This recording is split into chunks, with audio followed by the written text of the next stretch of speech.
Reaper, Reaper of them all. 2 years they now have come and gone. From patch to patch, put on display a grand showcase of community. When problems did arise and fill our hearts with sorrow and ill will, the devs saw fit to hear us out, regaining all the missing clout.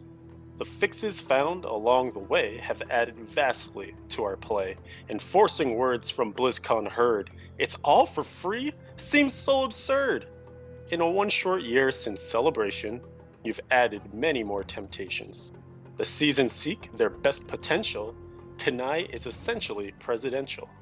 We've seen a lot, we've been to hell. Stopping here would be fine as well.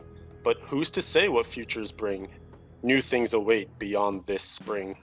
I bring my rhymes unto a close, but will Diablo 3 end? No one knows. Welcome to episode 85, Reaper of Anniversaries, with your hosts, the one and only Leviathan and the one and a nine only Nine Ball. Let's start the show. The one in the not only? Nine only. Nine only. Because you have 9 balls. 9 ball. Yeah. I think if I had 9 balls, I might want to see a doctor. There seems to be something. This is the greatest specimen we have ever seen. Something like that, or it's cancer. Or cancer. Or cancer. Usually it's cancer. Yeah, that could definitely be a likely option on that one. But oh my gosh, together again, back at it at last. Just the two of us. I know. It's been how many episodes now? Too many to count. Yeah. Potentially way more than 9. 9. I see what you did there. See what you did there.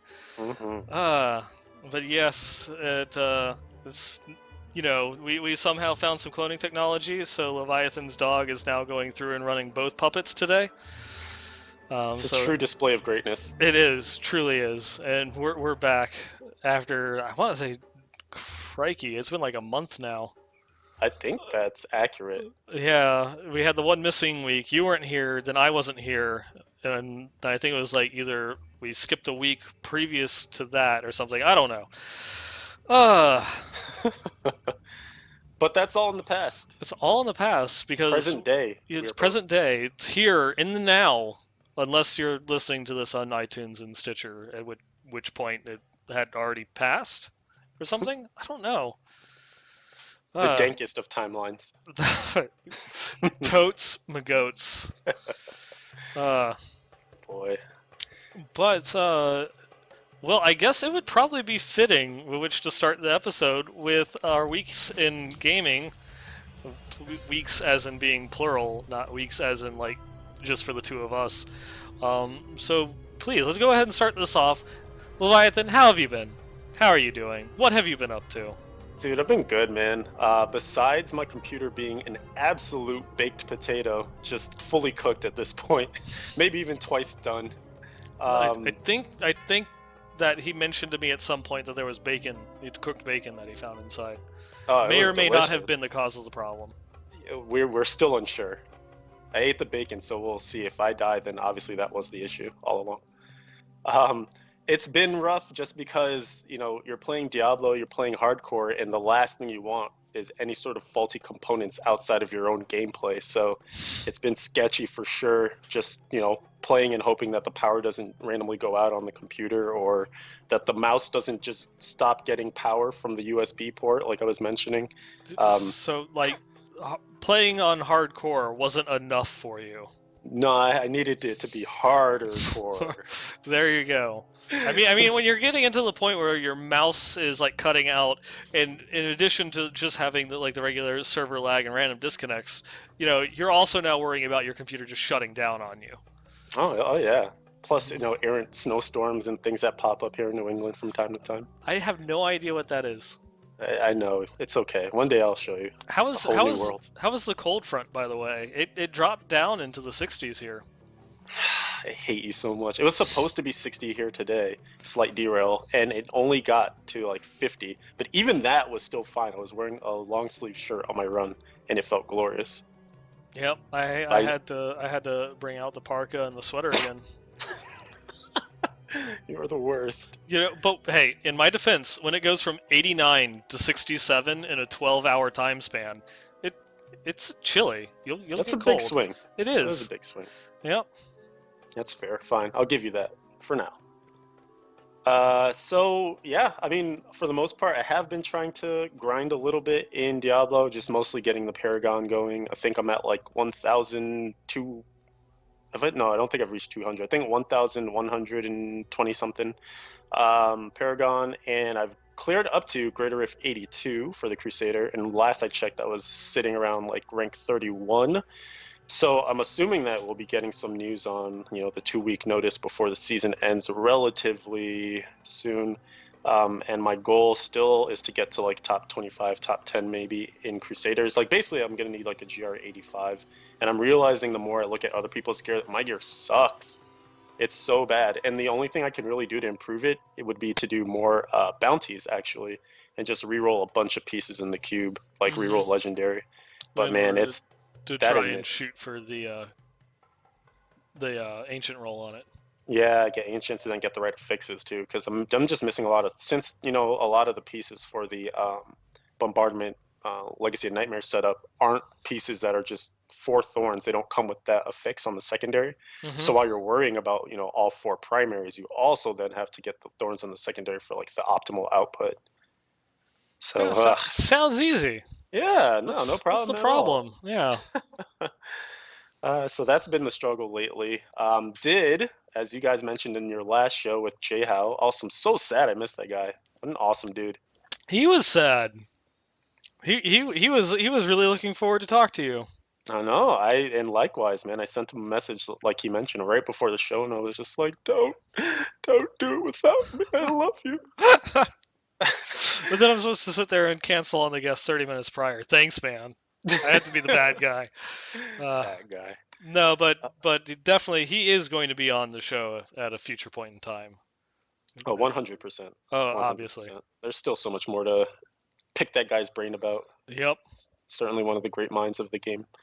Um, but yeah, PTR. So it did go live within the weeks that we haven't had a show. Hmm. And then you guys did mention it last show. So I hopped on there, excited for all the Crusader things, and it only drove me further to realize that Thorns is our new and one and only overlord, and we should just bow down and accept it. So it's I told Nineball that I wouldn't go too crazy on negativity towards what's happening because again it is PTR subject to change, blah blah, and this is a smaller patch, so who knows what's really happening for 2.5.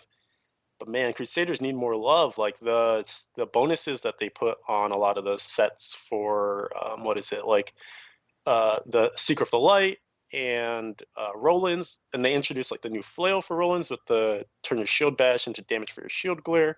They're all cool and they are effective, but none of them will ever unseat Thorns just because of the way that the affix gearing works. Like Hmm.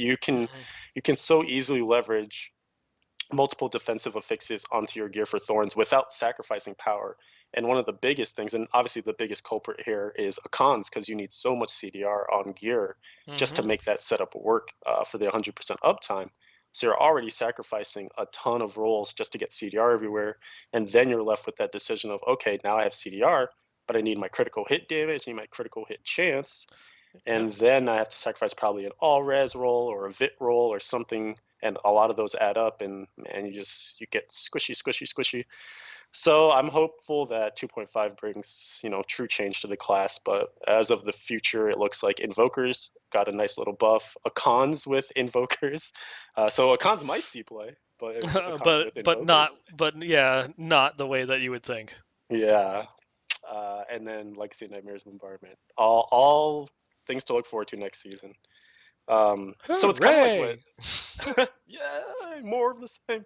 So this is a bridge unto you, Nineball, because I want to kind of pick your brain and also kind of show that you forsooth a little bit of this. But one of the things that you've said in the past is we're going to get to that point where if we go for shorter seasons, we potentially have to just release a patch that isn't very content rich, right? Because Hmm. at some point you're going to have to end the season, roll the new season, and they need a patch to do so.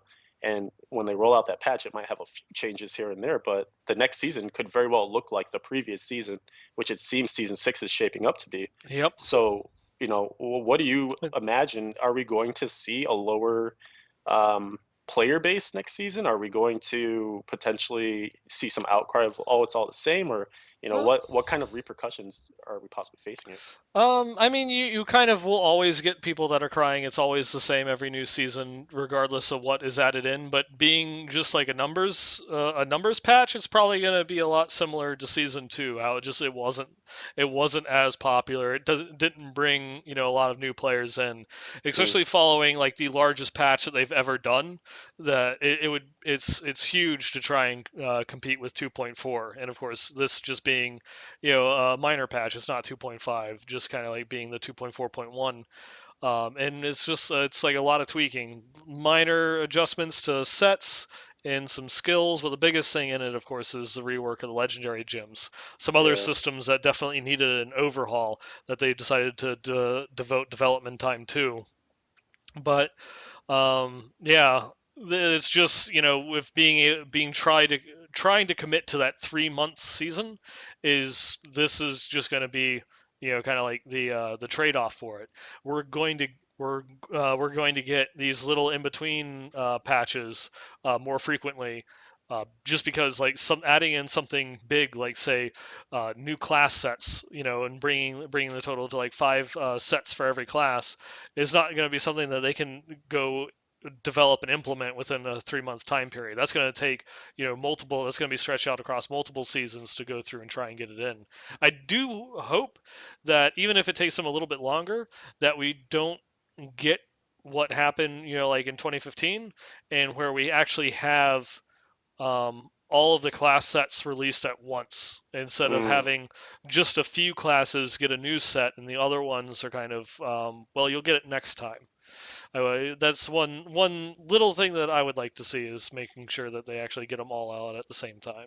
Though I know that that's a lot to put on their plate and balance for. for sure. Yeah. No, I mean it's a good point too, though, just because the last time that happened, it was this weird kind of, I don't even know if bifurcation is the right word, but this Hmm. weird like schism of people playing classes that maybe they are. I mean, in one way, maybe it motivated people to play classes that they normally wouldn't, just because Hmm. all the new shinies were over there. Yeah. But it was also kind of forcing you, in quotes, to do something you didn't necessarily want to do. Because hey, I want to play Crusader, but Crusader didn't get its new set yet, so okay, I'll go play Barb. Hmm. Um, so I guess we'll see. I am in your camp as well too. I do hope they all come out at the same time, just for the sake of parity, and promoting class. If anything, more class diversity too. Because if only, let's say, three classes get their sets, and then the next patch is the next three, then your groupings would probably look, kind of It might be more, predictable. yeah, it might be more of a focus on the three classes that just got a new set. Just typically when a new set gets introduced, it kind of is the front runner, Hmm. for that particular class, just because it's the new shiny, so it's the one that got the most attention as far as balancing goes, and they always want to try and put it at least a little bit of a step ahead of what was previously to give you a reason to want to play it. Exactly. So yeah, whatever if they do it like 3 and 3, you'll the new meta might end up being those three, unless of course it might end up with being the Seeker of Light with the Crusader, where it was the best set for the class, but it still couldn't compete with anything else that the other classes were able to bring to bear. Womp womp. Hmm. And we sort of skipped into some news-ish items, but I wanted to ask you how your weeks in gaming were as well too. Oh, my weeks in gaming have, I guess, been a bit more subdued. I am still working on trying to get Guardian. I only need three conquests now. That's the last part that I'm missing. So I just have to sit down, focus in. I mentioned on the last episode, I got my Witch Doctor up to 70 now to go and hopefully maybe try and work on getting the eight set dungeons mastered. I'll look around and once I get in there and start trying. How feasible that might be, and I need to kind of work on it because, as you were mentioning, I think we should be 3 weeks ish away from the end of the season. So next week we should be getting the seasonal close announcement or the 2 week notice, like you said. Hmm. So I guess I need to focus in a little bit more on that. Um, I've started a new job, which has been eating up quite a bit of my time. I'm working at another theater now, but it's independently owned, and I'm given a lot of control and freedom as far as like kind of like the future and the planning of the theater. But it's a building that's been abandoned for 5 years, and there's a lot of renovation and work that's going into it. So I am more maintenance guy than manager at the moment. Um, but it's a lot of fun. There's a lot of work to be done, but it has a lot of potential for growth there. If things work out and it does well, it's going to be quite the experience. I'm looking forward to it. And other than that, also a really interesting thing. Just this past Monday, I was invited to go on to Mind of a Geek, which is another podcast about they will go and kind of pick community figures and stuff like that for geekiness and such, and kind of like uh, grill their brain. What is it that makes you a geek and such. So I got to Monday night got to hang out with Nate and Brandon, and of course as I just and it's not just Westmarch Workshop, but anything that I guess I'm a part of ends up going over 2 hours. So I ended up being like their longest episode that they've recorded, and it just got to the point where they have to say, "Okay, we have to stop now." I applaud you, sir. Good work. Yes, uh, because the entire Skype call itself is like, even afterwards, after the show is done, and we were going through and we're talking, but still live, but just the show is done and recording, and then we continue talking afterwards after they stop being live, and it's just the Skype call. It just ended up going like over 3 hours in total that we're all sitting around talking, but had uh, just huge fun over there with Nate and Brandon, just talking about Star Wars, Star Trek, obviously a lot of Diablo over there, and they also expressed interest in having you on at some point. Oh, cool. Yeah, so they told me to have you go and check them out. If you just do a search for Mind of a Geek over on Inked Geek Productions, you can submit in a little email to show that you're interested in. Though with their schedule, I think they can pencil you in May. Wow, that's Yeah, sick. they've got a whole bunch of people like lined up. Like I was originally approached by them back in like January, And that episode just got and done the now. episode just got done. Yeah. Imagine being that prepared as a podcast. Uh-huh. They do a bunch of other podcasts. They do like movie podcasts as well as other like just general geek podcasts and such. So it's Oh, something these guys are like professionals then. We shouldn't aspire to be like them. we should aspire to be like them. And and even when I was going through and talking with him, Nate doesn't even consider himself a professional, but he does a lot of it. And it's something that he's really passionate about. Loves doing podcasts. So if you check out Inked Geek Productions, see all the different shows that he does, such as Spoiler Cast, Sonics and Sabers, and a whole bunch of other stuff. Nice. Is your episode out yet? Yeah, it's up on YouTube and on iTunes. If you go and do a search for Mind of a Geek, the YouTube one has like the pre-show and the post-show. If you want to get in everything, and then the iTunes one I think is like just around like 2 hours long for the iTunes download. Great. Because I talk a lot, Just a little bit. just a little bit. But yeah, that's kind of like been my general activities lately. Working and geeking. All in a day's work, all in a good Oh, day's work. of course, of course. But as we're going through and talking about the PTR and such, we got a little bit of a segue there. We Nice. we actually have some news just a little bit before the show went live. Season 6 is here on the PTR. Yeah, Whoa! so sorry if Got him. sorry if you missed the memo on that one. Someone literally paused their like podcast just now and was like, "Oh my god, I gotta go and play," and you just ruined their day, good sir. They'll never know until they start listening to the show again. Um, but yeah, so they just started season 6 on the PTR to begin testing that final last little bit to make sure that like the season rollover and the rewarding of the seasons and conquests and such all go through and work properly with the new season. But I think you were trying like a little bit before the show to actually try and log on, and it was impossible. I literally just tried. as you were announcing that too, and it's still looking like the server is down. So unfortunately, they made the announcement, but it turns out that you can't get in right now. Hopefully, by Yep. the time people are listening to this, maybe tomorrow or We, Friday, it should be all set. we can only But hope. this, yeah, hopefully, this is pertinent info that I want to know personally because we should get the answer to one of the biggest questions I've been seeing floating around Reddit and other communities. What's the next Hadrig's gift? Everyone wants to know what the new sets will be Hmm. that will get delivered in season 6. And we'll also be able personally to look at the conquest, which is what I'm really excited for. Yeah, because that could be like a really big game changer. Imagine if like one of the top sets like Marauders for Demon Hunters or like Delseers for Wizards is your Hadrig's gift about how you're just going to be like taking off running as soon as you go through and complete your 6 piece.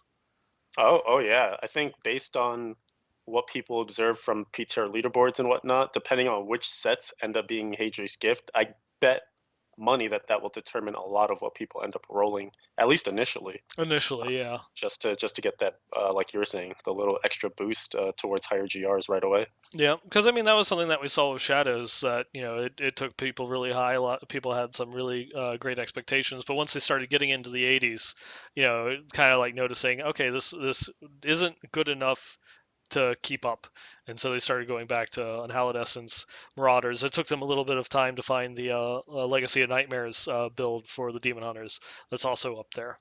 Right. But yeah, we'll have to go. We'll have to wait and see. This is true. And I also wanted to piggyback on that breaking news that we got. You also had picked out an article that came up for the official Diablo site earlier, I think it was this week, about the legendary gem changes Hmm. and just kind of the developer insight behind why they made changes, what they have in mind as they're going through and looking at all the different gems, the purpose, filling the different roles, and things like that. And I found that it was a really interesting dive into kind of the history of legendary gems, where they've been and where they plan to take them. You guys didn't get into too many of the specifics on it last week, so if we wanted to talk a little bit more in depth about some of the changes to the legendary gems, there are some interesting ones for sure. I'll even Hmm. one of the highlighted ones here, like in the Enforcer gem, right? Hmm.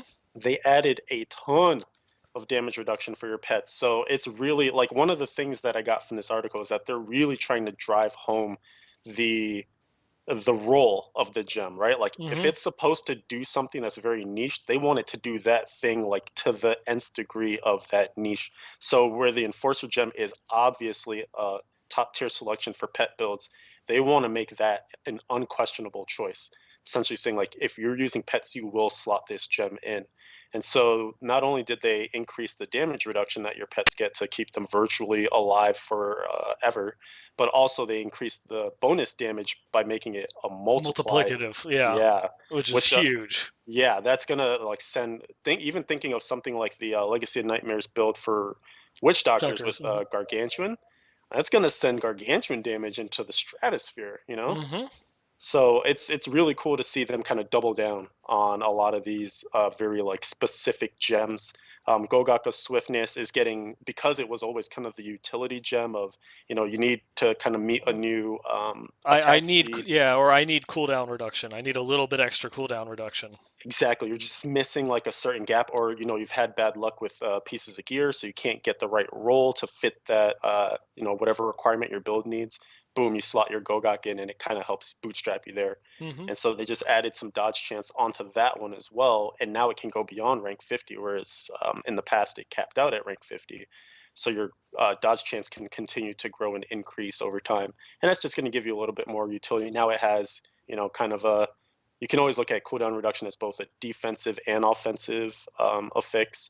Attack speed was always offensive, Hmm. and now there's a defensive element with dodge chance. So it kind of covers all your bases. Yeah, and that's something that we see with a lot of the other gyms on the list, all because of or more or less, I should say, because of the Tai Guk change. Because it's going only over to like Whirlwind Strafe channel builds, um, that the defensive aspect of Tai Guk is taking away from a lot of class that become reliant upon it.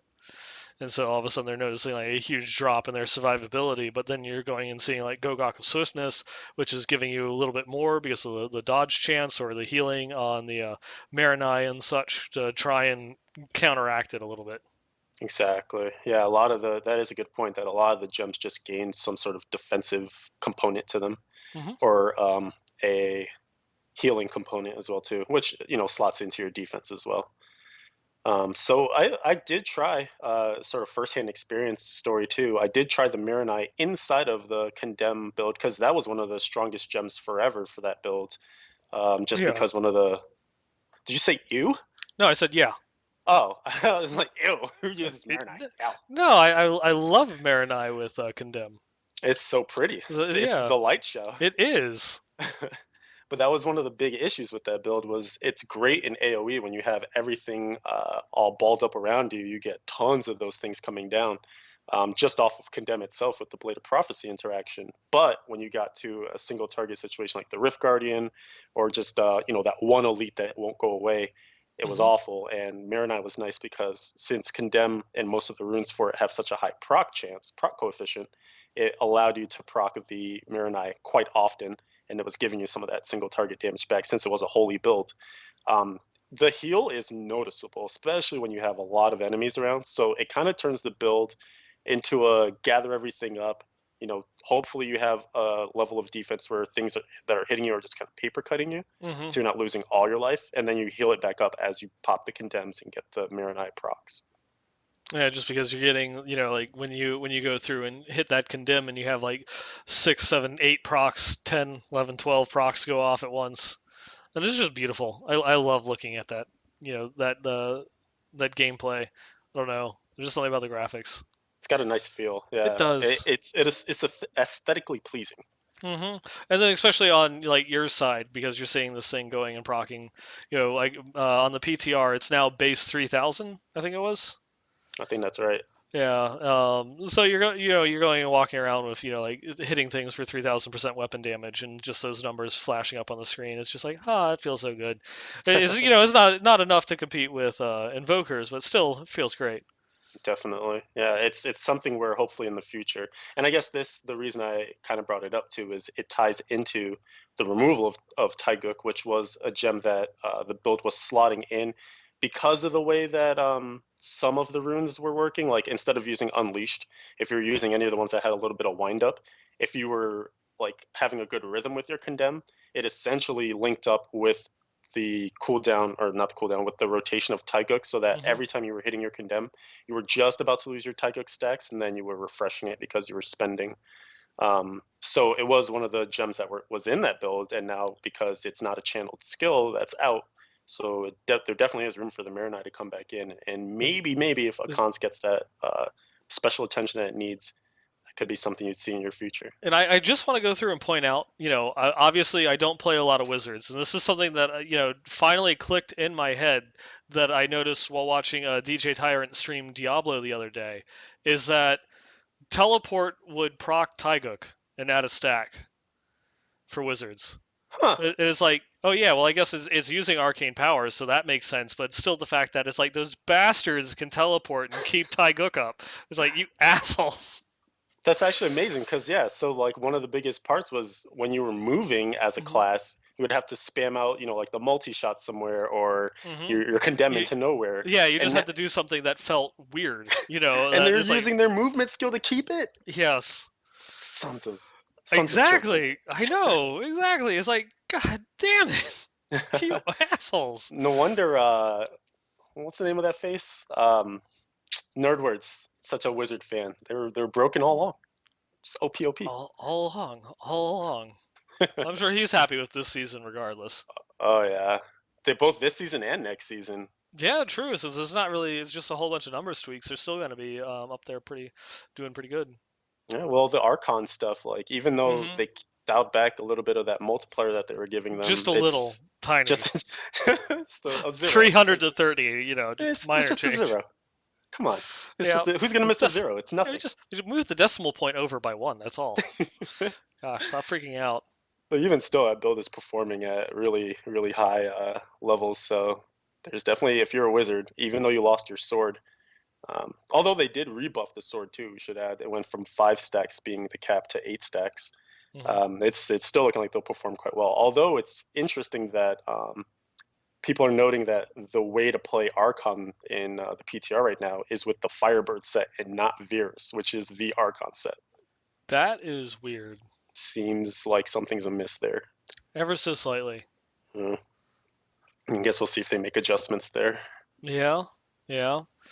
So that way, they made a what was it? Like the whole big Mortal King Wrath of the Waste sets back in Yeah, the day. It's yeah. like, we made this set for Whirlwind, so use the non-Whirlwind set because it's better.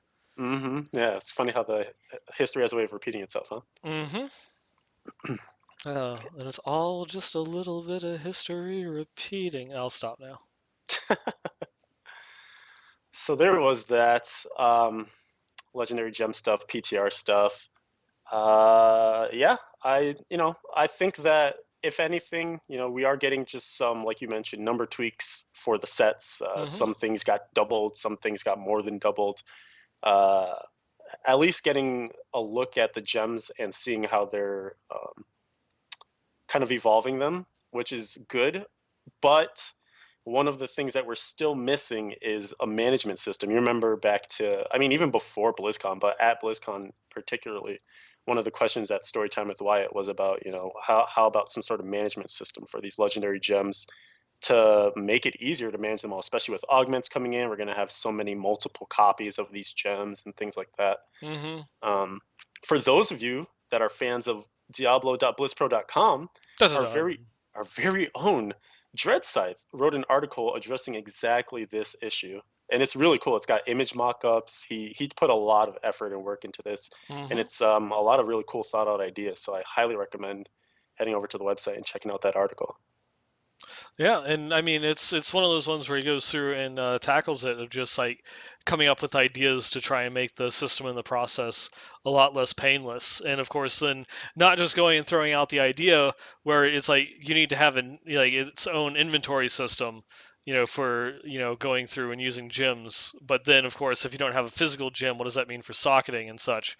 And then answering the problems that the suggestion itself creates. Exactly. Hmm. Which is huge when you're kind of spitballing ideas, because sometimes you're like, this is how it should be fixed, fix it. And then there's glaring issues on the other side of, yeah, well, you do this, but then it creates this problem and people don't address it. But when you are at least throwing like potential options out there, I think that helps to further the conversation rather than just like you versus the dev. Hmm. Yeah, and it's something worth checking out because it goes through everything, answering the question about how you unlock, his ideas of how you go through, you unlock the gyms, how you interface with the gyms. What does it mean about do I need sockets on my gear anymore, or what about Caudal Sun's despair Despair. for Yeah. augmenting items and going through and answering that. And it's a really inventive system. I really liked how he went through and did it as kind of like a his solution to the augment thing is actually implementing a scalable system instead of overlapping whatever it is that you did last. It's you just keep adding on to the item and basically ranking up the item like you would a gym. Yeah, it's going to make for an interesting, if it were to get implemented, it would make things interesting just because you're getting to the point where, how do I put it? So you can't prepare for upgrades because now, let's say I have my pieces that I'm set with and I'm always looking for better piece, but what I'm doing in the meantime is going into GRs and getting experience, and by virtue of that I'm also leveling up additional gems, so I'm keeping these gems in the background. In his system you can't make backups of your gems, so you're basically waiting for the new upgrade to drop and then you have to utilize that upgrade because you have to have it equipped in order to put it into the new Urshi system. So you're using a gimped version of what's supposed to be an upgrade, but it's not going to feel like an upgrade. So there's that weird kind of disparity of you have to repower up, even though you found something that should potentially make you better. I mean, it's just going to be like a new adjustment to a way of life, but it'll be different from what people are currently doing. Hmm. Yeah, so you definitely go through, give it a look over for the full breakdown. But at diablo.blizzpro.com and look for the article entitled "Development Hell." There you go. All right, and the next thing, while we're on the topic of like kind of like official news and such, there is one other big thing, and is referenced in the show title.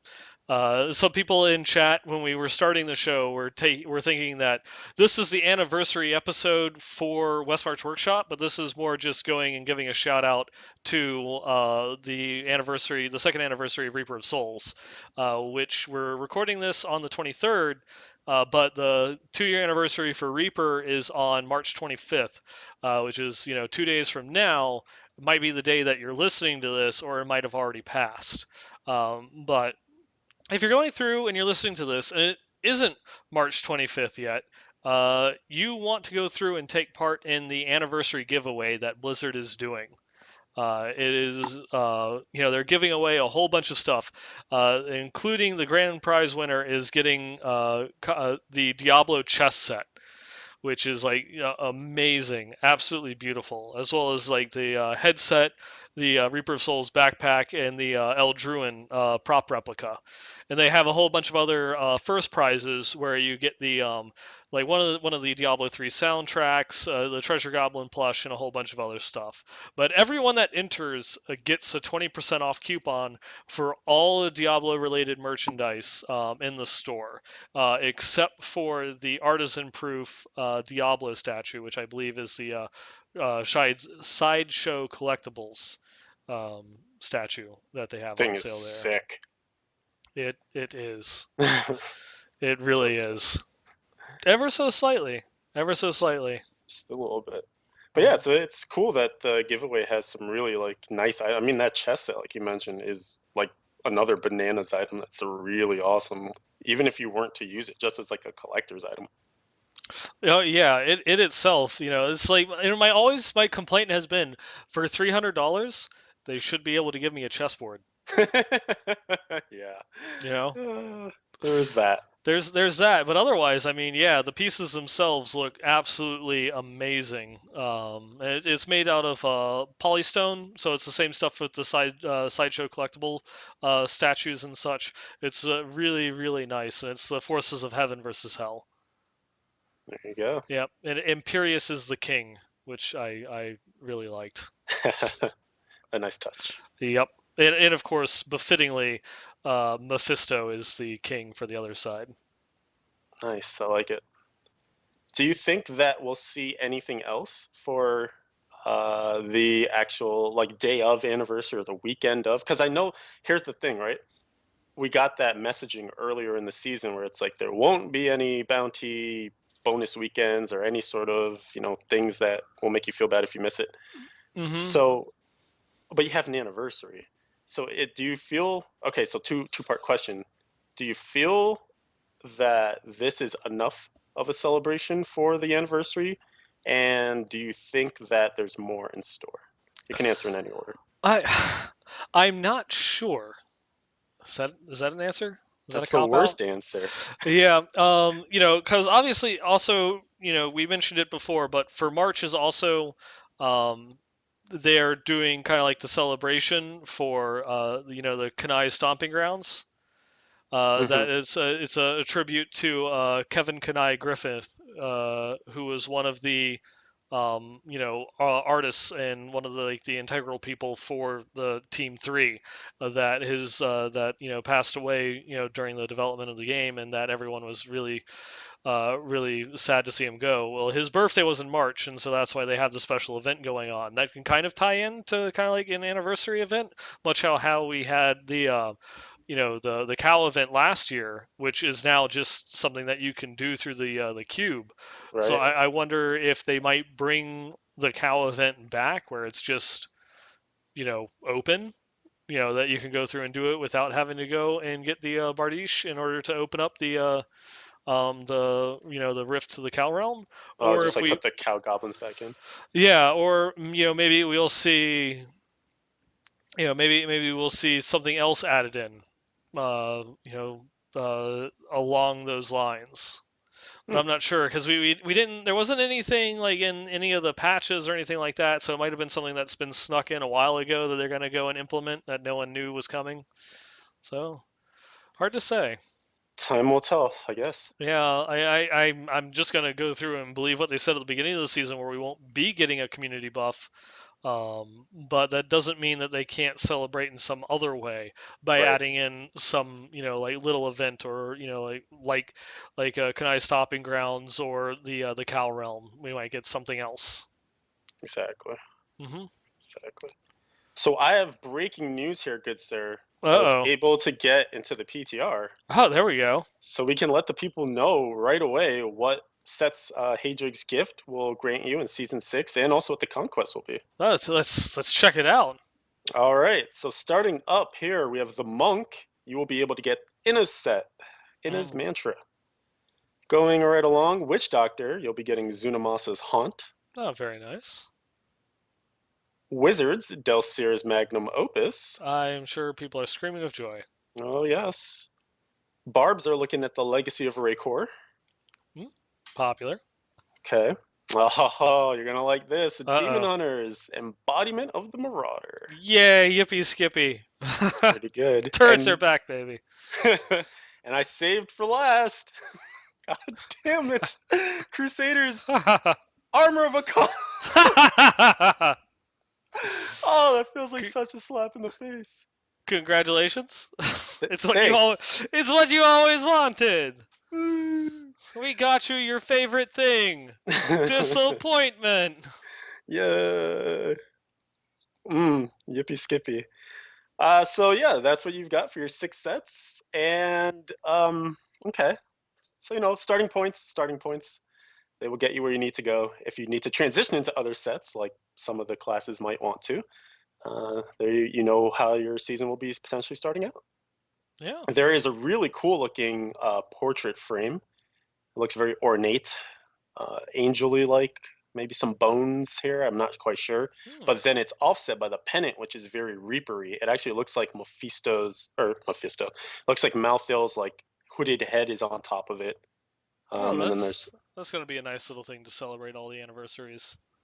oh, good call. Yeah, I guess Hmm. that's probably why that's there. Yep, because we should be getting it, mid-April. Yeah, yep. Hmm. Which is right between both kind of the Reaper and then actual base game anniversaries. Hmm. Nice.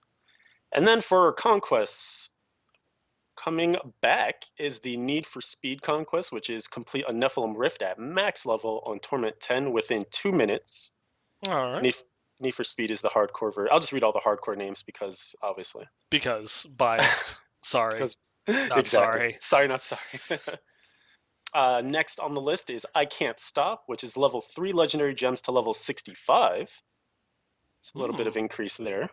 Yeah, it's a little bit of an increase, but it's that I mean, if they keep the seasonal journey requirements the same, that's enough to get you your gyms leveled for Guardian in season 5.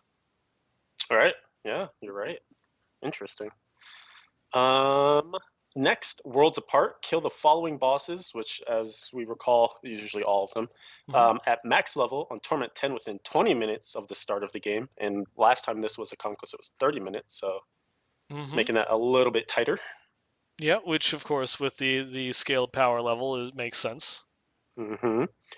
Lionhearted coming back. Reach Greater Rift Mm. level 75 solo. That's nice because that's raised a little bit over what Guardian was this past season. Yeah, not surprisingly not 80 though. That they went in by just the little minor increase because they're only doing little minor tweaks. That Ah, must yeah, be I it. guess Must that be it. makes sense. I like where your head's at. And last but not least, one of our favorites from I believe this was season 3, Stars Align, kill 350 or more monsters in a cursed chest event Ah, at level yes. 70 on Torment 10. What was the one in the Blood Marsh? Cursed Pete. Cursed Pete. I Yeah. actually had just gotten that one because, like I've been saying, I was doing a ton of bounties to get legendary crafting mats, Hmm. and I got that one because it's such a rare event. You don't normally get it all that often, but I got it over the weekend, and I was thinking about this conquest. I was like, oh man, I remember when we were looking for this night and day to get that conquest done. Hmm. So that should definitely be a lot of fun. And Oh yeah. in that conquest we actually did like what uh the last season we did that was like within like the first couple days. That it wasn't even all that hard. No, you just needed the right party, or not even the right party. You just need a party really Yeah. together, and then go to the particular one that spawns all those enemies. Hmm. Yes, indeed. So there you go. You can start going through and plotting and planning your seasonal conquests for season 6. Get excited. Hmm.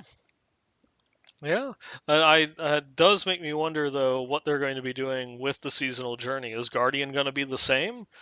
Or if they're going to tweak it a little bit because we are getting some power creep. With a lot of the adjustments that they're making for the classes, there is a little bit of power creep going to be going on. Obviously, not as much as with patch 2.4, but will we see Guardian require greater of 75 as opposed to 70? Right. Yeah. Yeah. Will it line up with that conquest, or could it Hmm. even be? What if they reserved 80 for the seasonal journey? That would Hmm. actually be crazy. I think usually. Well, I don't know. I'm wondering if the conquest should be harder than the journey, or vice versa, because usually one of the things in the journey is multiple conquests having been finished. So Yeah. technically, But you would think. that's yeah, so that's one of those ones where it's like you're completing the steps of the journey along with doing the conquest.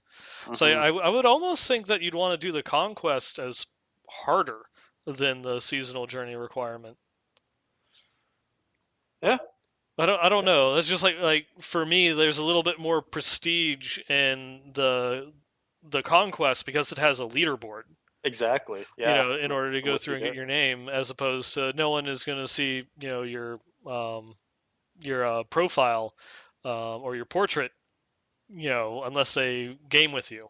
You Exactly. Yeah. So just level of visibility there, hmm it would make and sense for. and you still end up at the same point, because if you complete all three of your conquests on the way to getting Guardian, then it doesn't really seem like as much of an accomplishment. Whereas if you actually have to go above Guardian to do the conquests, then it means a little bit more. I feel. Yeah. I'm definitely agreeing with you on that. Yep. Hmm. Word. Yeah. So that's a nice little tidbit of information now that the PTR stopped being a potato. That's right. We've fixed one potato. Yeah, and we have one that hopefully will stay together for the remainder of the week. One thing too, just kind of throwing another idea out there as I'm thinking about it. We don't know necessarily if the steps to getting the Hadrig's gift will be the same. Like last time you had to get to level Mm. 70, and then Torment 2, Zoltan Cool Kill, and then was Hmm. it GR20? Um, that could get potentially switched around too, so that'll be something interesting to find out. Yeah, no, that is something that I didn't even think about. Or what changes they might make to the chapters as opposed to just the ranks. That too, yeah, it could be completely different objectives, right? Hmm. Yeah, Hmm. how we could imagine. What if they went through and they made it? You had to complete a Greater Rift 25 in order to finish up Chapter 4. Not like that's that difficult, but maybe for someone that's going and playing the game for the first time, or is a much more casual player, like we saw the influx of casual players in season 5. If they Hmm. they up that a little bit, how that might be perceived by someone that doesn't play the game as much. Yeah, that's actually a good point. Because even though you have to account for power creep, you also have to account for the brand new players, or the players that are less experienced. Hmm. And when you also throw that out there too, it reminds me of the fact that there will, of course, be another stash tab up for grabs. And so, Yes. what are the requirements for that this time around too? Yeah. Is it still going to be Conqueror? Will it And be will it be Guardian? or will it be Guardian? I Imagine. think they've kind of have answered that one before, is they do want to make it at least a little bit more available to casual people or the people that don't do seasons, and so that's why we'll likely never see the stash tab tied to Guardian, but a lower rank. But I wonder if they're happy with where it's at, at Conqueror. They did want to make it a little bit prestigious, and not everyone be able to go through and complete it and get it, but they didn't want it to be something that you had to spend the entire season going for it. I'd be curious. They'd probably never release it, but I'd be curious to know exactly how many players got stash tabs, or how many accounts, I guess. We're still waiting for that infographic, people. Nevilistus, Hook it up. come on. We're We waiting. We're waiting. want to know. Yep. Oh, and one of the questions in chat here, Pain the Risen wants to know if in a 6-piece means that you get the weapon, Well, last season, Firebird's Finery is a 7-piece set for Wizards, and they got their last bag had 3 pieces in it. Oh, So so you get it did actually contain the entire set. that's right. So you got the source as well. That's pretty good. That is pretty good.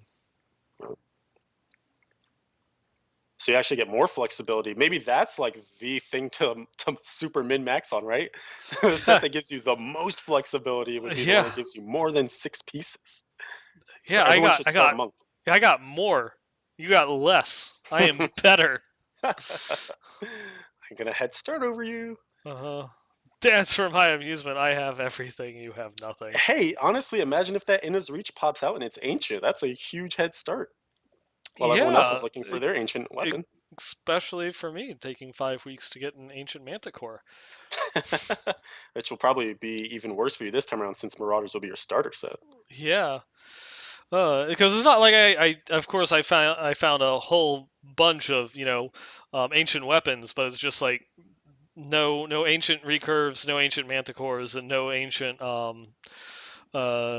greenstone fans or points. All the build defining Yeah, ones. all the build defining weapons. Just like nope, none of them. We'll give you a lot, but we're not going to give you any ancients. Sorry. Well, hey, think of this. You can at least settle for like an ancient Crider shot this season. I guess so.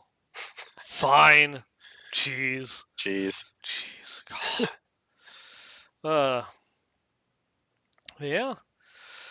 I think that is going to about wrap it up with, except I guess if we want to, there is one other little bit of news throughout the community that we got this last week, and it's a bit surprising. We have we have some brand new information, never before seen, on Diablo 1. Brand new old news. Yes.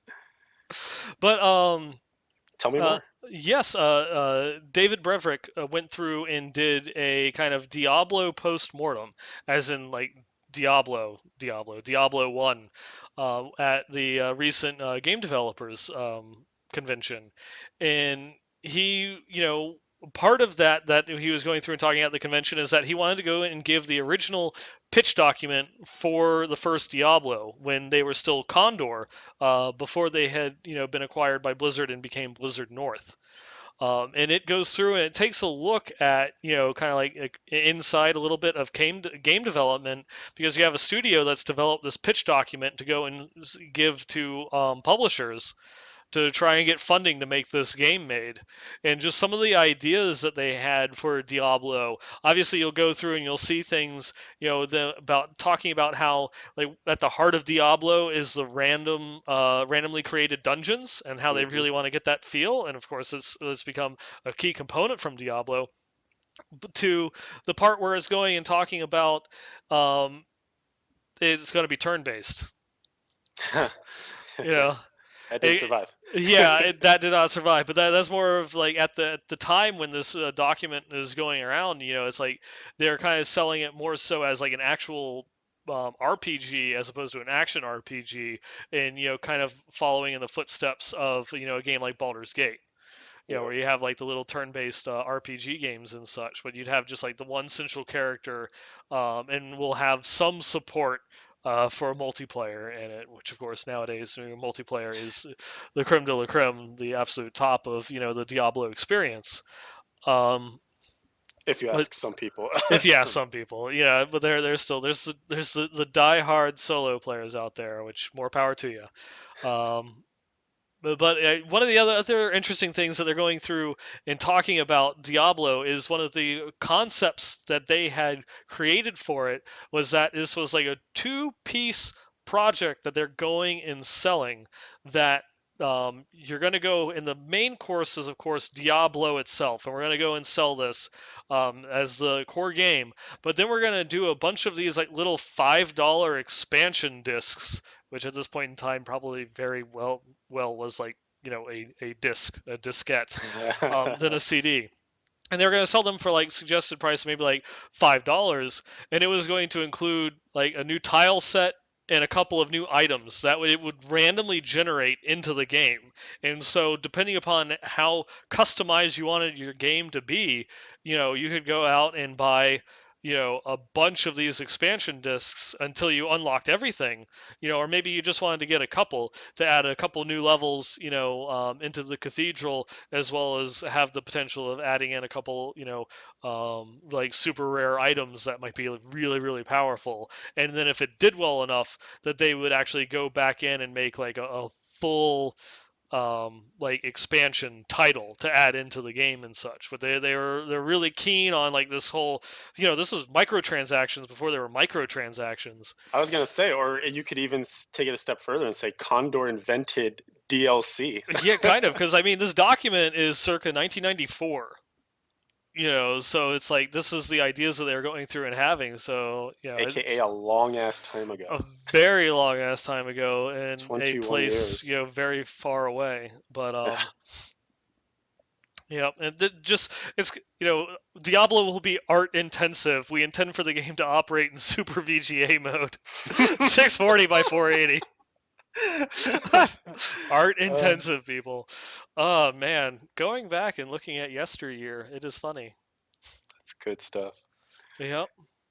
But yeah, it's something that you can go and find. It's graybeardgames.com is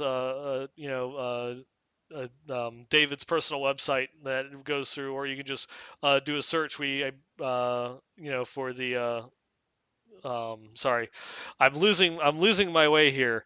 I had a very tiring day at work. I'm trying to keep it together. Um, but yeah, you can just do a search for the Diablo pitch document. It's all over the web right now, so it's Yeah. definitely something that you can go through and find really easy. I think it was a cool little Easter egg, if you want to even call it that, to pop up. I'm sure this talk had to have been planned. It wasn't like something they spontaneously were like, David, come and talk to us about Diablo. So, it was something that they wanted to do. But I think it's cool that this document in particular came out of just some of the requests for people as they were hearing about the history of Diablo and what it was like to build that game. I Hmm. can't even imagine how many other like little tidbits or like PDFs or things that he probably just has laying around that would be super interesting to see as, diehard fans of the series. I would love to see the original game document for Diablo 2, or like the original game document for Diablo 3 when it was still being developed at Blizzard North. Like what the original like design intent, because we go from a turn-based RPG game to what Diablo 1 actually was, an action RPG and such, to Yeah, what was Diablo 2 originally conceived as. When David and others have talked about their concept of Diablo 3, they had mentioned that they were pushing more for like an MMO type game, right. before it got scaled down. But it's a lot of really interesting things just going and kind of, I guess, stepping through the mirror, getting to see what it looks like on the other side of the looking glass. That'd be really cool. Yep. Hopefully we continue. I mean, if this is, as popular as it seems it is, maybe maybe it bridges the gap for him to realize, hey, I could put more of this stuff out here. Maybe even Yeah. package it up for like a 4.99 disket that people can Yes. purchase. There we go. Now Uh, you're thinking. now you're thinking with portals. Sorry, wrong game. Um, so yeah. Bef- So I know that you mentioned this was kind of like our last news item, but one thing that's not on here because it's not really official, but it is something I wanted to throw your way. Earlier this week, there was a little bit of a potential leak for BlizzCon dates. MMO Oh Champion picked yes. up. It was, I guess, a posting in the BlizzCon forums that was very quickly soon taken down, and it was just kind of like a little intro spiel of like, we can't wait to celebrate. What is it like 25 years of Blizzard? Am I getting that Yeah, number wrong? it was to go through and celebrate Blizzard's 25th anniversary in the 10th BlizzCon. We'd love to go through and join us in celebrating at the Anaheim Convention Center in Anaheim, California on Friday, November 4th and Saturday, November 5th. So we may have potential Yeah, so dates. even though, again, not official, the post was quickly removed, uh, but like everyone and their brother is already reserving hotel rooms and stuff like that for November 4th and 5th, just in case that those dates end up being correct. I mean, it seems very reasonable too, because if you think back to last year, it fell on the first weekend of November. I think it was the 6th and the 7th. Hmm. So that, standing to reason that they continue in that same fashion, why wouldn't it then fall on the 4th and the 5th of this year's November? Yeah.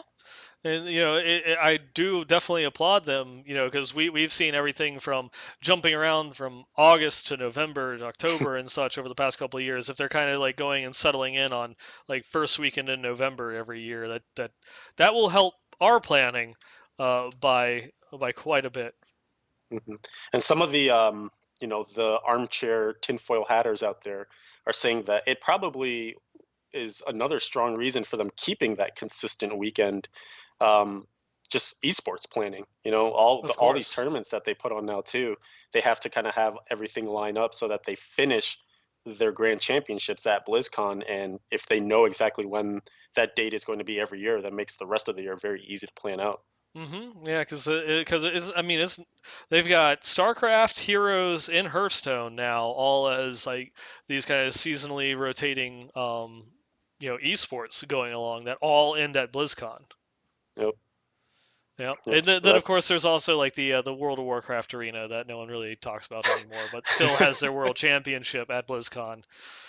In case you weren't paying attention, that is still a thing. It still happens. hey, maybe it'll be super sweet in Legion. I'm actually I'm the like one of the only reasons why I'm getting Legion and I'm excited about it is the complete and total rehaul of the PvP system. This is something I was talking a little bit about on the Mind of a Geek the other day. I was just Hmm. talking about I probably am never going to have the time to ever raid again. Like just going and looking at my schedule and everything that I've been doing lately, I could never see adding raiding back into it. But like yeah, I could do PvP, like just queue up for a battleground or an arena here and there. That's nice and flexible. I could do that. Definitely. Hmm. Yeah. So, yeah, maybe go through and start your planning, start your booking. November 4th, November 5th. Maybe we'll see you there. Who knows? Maybe you'll see us there if we like go through and bum on Riker's screen again or stream again. Words. Words Words. are hard. How does I do them? How do they words? How do they work? I don't want Yeah, to talk to a linguist. we should definitely be hearing official news, if not later this week, probably by next week, I would imagine. Especially since that it seems like they have that messaging already, Hmm. and someone's just got to hit a button and get things going. Yeah. Yeah.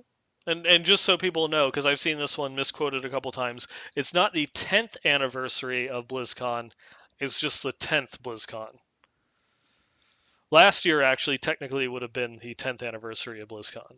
Oh, it's just because they skipped one, They skipped skipped a a year. couple, yeah. Uh, gotcha. It's just the first one was in 2005. There you go. Hmm. Historian himself. Yep, that was one of only two BlizzCons that I've missed. The first one I couldn't afford to go to, and then of course there was the debacle that was 2014. Right. Yep, and not Let us debacle of BlizzCon, just the personal to. curse, yeah, the curse that descended upon our show and prevented the both of us from going. Yes. Now that curse is back in a new form. Yeah, that just prevents us from being on the show, apparently. Yeah. Uh, But man, yeah, so I guess that we should probably, speaking of not having the show for so many times, probably catch up on some of these emails, huh? I think so. That might be a good thing to do here. I must say, I must say. Would you So like to go through and start us off? I will. I will. I'm going to go way back in the catalog here to an email from Mr. Dorcas on February 26th. And it was originally a question where he was asking, I was wondering if I could get the chart that lists death breaths, machines, etc. drop rates per difficulty. I recall seeing in the past several Westmarch Workshop episodes, but I don't remember which one it exactly was, and it looked like it was some sort of Excel or Google spreadsheet. Can I please get a link if you don't mind?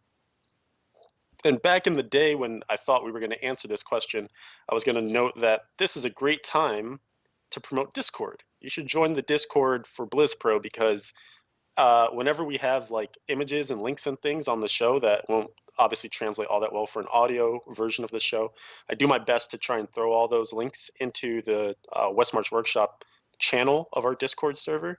So anything that you want to reference should be in there, and I can throw that in there. But I will also email it to you as well after this show, Mr. Dorcas. And there was a two-parter. I pulled a second email from him because he actually gave us some feedback when he sent in that long, crazy idea that I don't even remember anymore, being completely honest, since it was way back in the middle of February. But hopefully, reading this will kind of set some context. So he said he watched the episode, but that was not his idea for gem slot. Oh, it was the gem? Oh, okay. It kind of ties into Dreadsight's idea actually. Gem slots in the cube. He wanted there to be a requirement to have a socket in your gems, and the cube will take up that, or a socket in your gear, and the cube will take up the socket. If you put a gem into the socket on your character, then the cube will automatically set none for that slot. So you can't double dip with a gem in your jewelry and then also a legendary gem in your cube. Because he was basically saying to move the gems from being items that you slot into your personal actual gear on your character to Kanai's cube, and that way kind of helping to manage the system a little bit better, etc. He was saying this shouldn't be power creep. It's going to be an add-on feature, and so regardless of what you do, you should only be able to get a possibility of 4 legendary gems, which is thinking, of course, of gem of ease in your weapon. And then you should either have empty sockets on your character with the cube gems, or just gems on your character with empty sockets or empty slots for legendary gems in Kanai's cube. The point is that you don't have to unsocket all the time, and your different characters can use the gems. Also, he wanted to mention that you can level up the gems in the cube, so you continue leveling gems.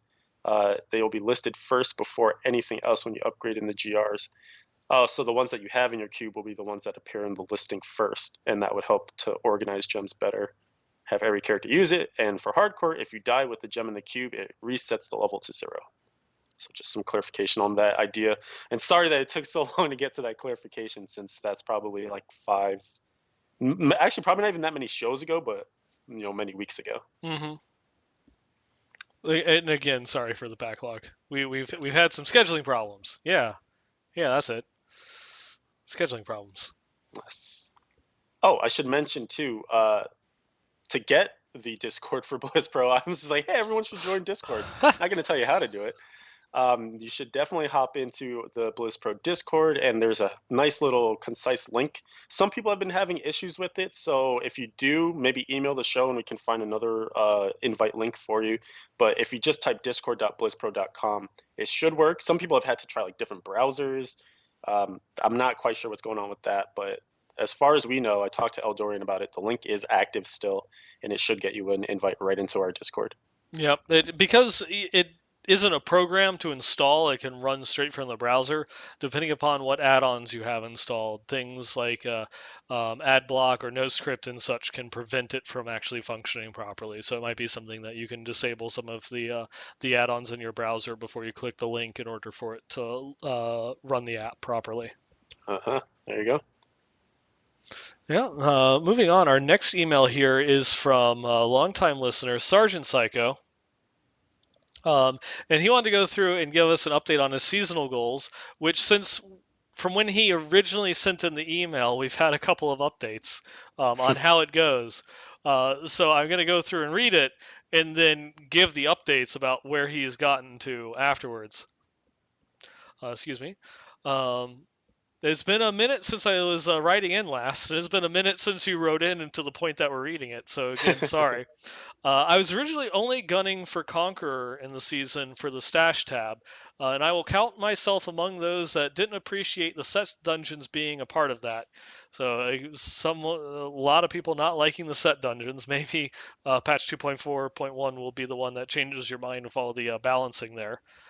Within a month, I had my stash tab and roughly Paragon level 600 with a decent Unhallowed Essence loadout. At that point, I figured I could give Guardian a try since my season and non-season Demon Hunter were relatively on par, and I had a couple of friends playing on the season. I was rolling through the Guardian goals at a surprising speed. Right now, he's closing in at Greater Rift 70 solo, and he's confident that it's going to happen. A little while ago, Leviathan pointed out that I was one of the top softcore demon hunters in the clan, which surprised me.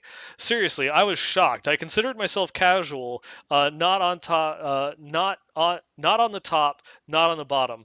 As you guys said, looking at the friends or the clan leaderboard instead of the main one gave me a goal of being top in the clan. I was third, but once I gain Greater Rift 70, I should regain that place. So props out to the clan mates and fellow demon hunters failed in 4B's S86 for continuing to push into the mid 70s. This has been the first season I've thoroughly played and enjoyed. Uh, Seasons 1, 2, and 4, my goals were either just hitting 70 or gaining the new seasonal gems. I would have done the same for season 3, but there was something about the desolate sands during that time that prevented him from doing it. I wonder whatever that could have been.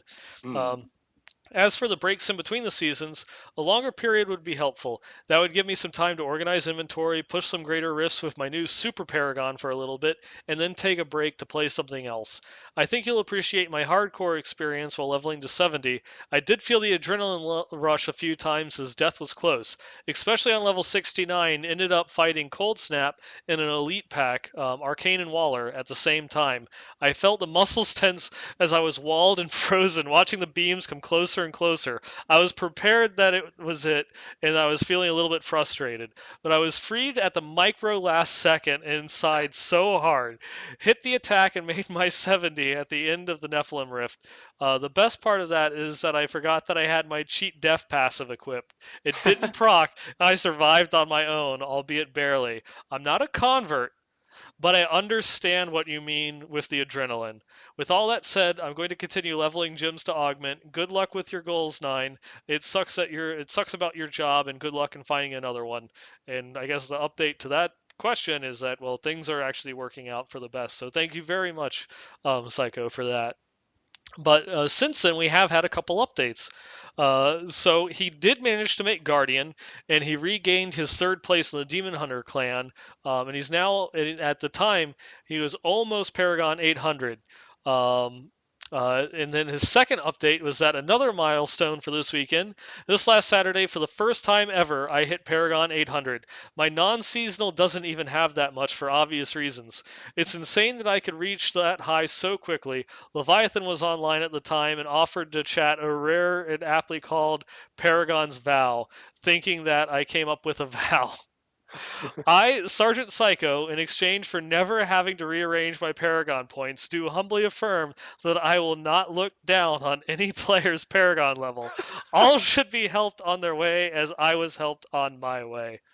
Uh, so yeah, well, thank you very much for that story and those updates, and congratulations on making Guardian and breaking your Paragon goals, and going through and finally hitting that much cherished Paragon 800. That is awesome. I remember when he hit that 800 and chat was being very receptive and congratulatory. I never look at I have the item names on again because I went through this period where I was just having the like item icons on. And I Hmm. decided I missed the names, so I put the names back on for this season. And I never look at the yellow names because they're whatever, they're fodder at this Yeah. point. But it just happened as I was reading kind of chat and going through a rift. I was like, oh, look at that, Paragon's Vow. Oh, that kind of fits into what everyone's talking about right now. So just threw that in the chat. Yeah. Good timing. And there you go. So Psycho's Paragon vow to never look down on another player's Paragon ever again. I like that. It's a good vow. Yep. But until you're in Torment 10 and some guy walks in at Paragon 45 and you're like, what the hell, dude? Not in my game, bro. No, it's okay. I got my 4 piece. I'm good. Seriously, though. Uh, All right, let's move on. More emails to conquer. We've got one in from Realist, and he has a question.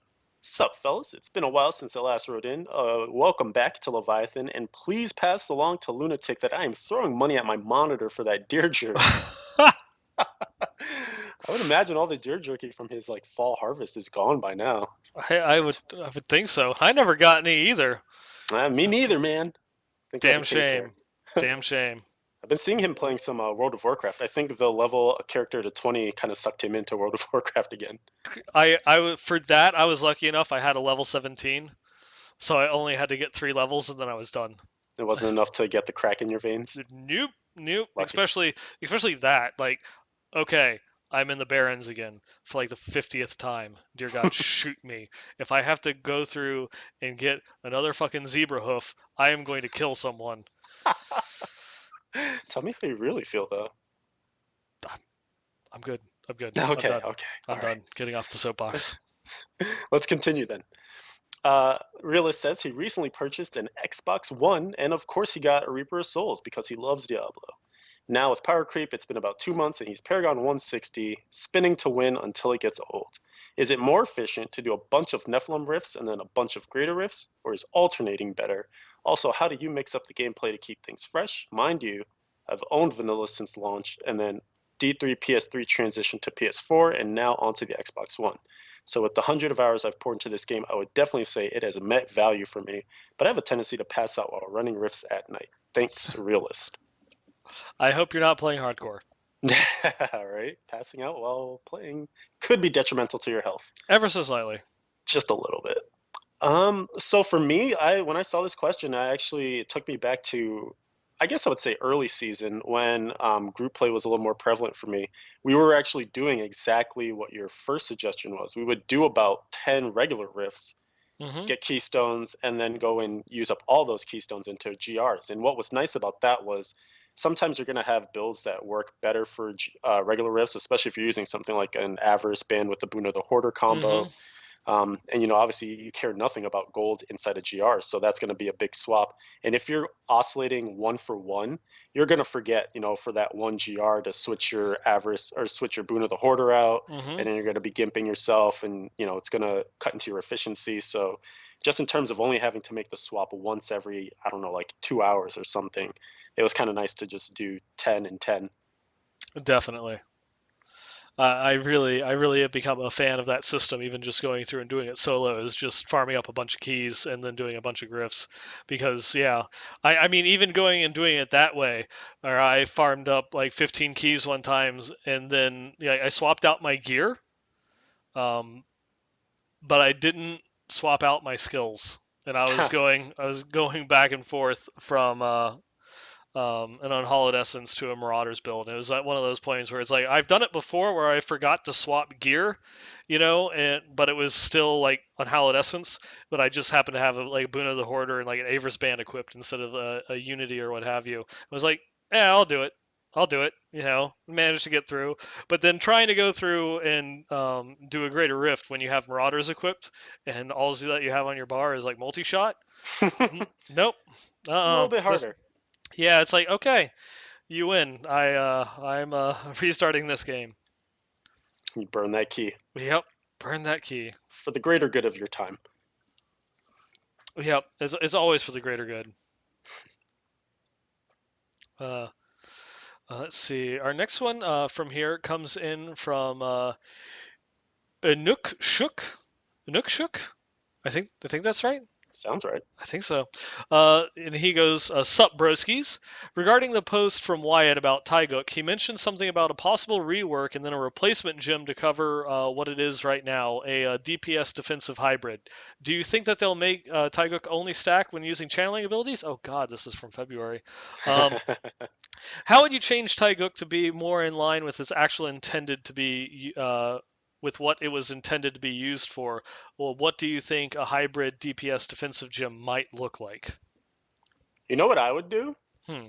I would make Taegook only work for channeled skills like Rapid Fire and Strafe and Whirlwind. Mm-hmm. And then I would take the armor bonus and move that to the secondary for 2% armor per stack. But oh, I didn't even mention, I would change it so that you only get a limited number of stacks.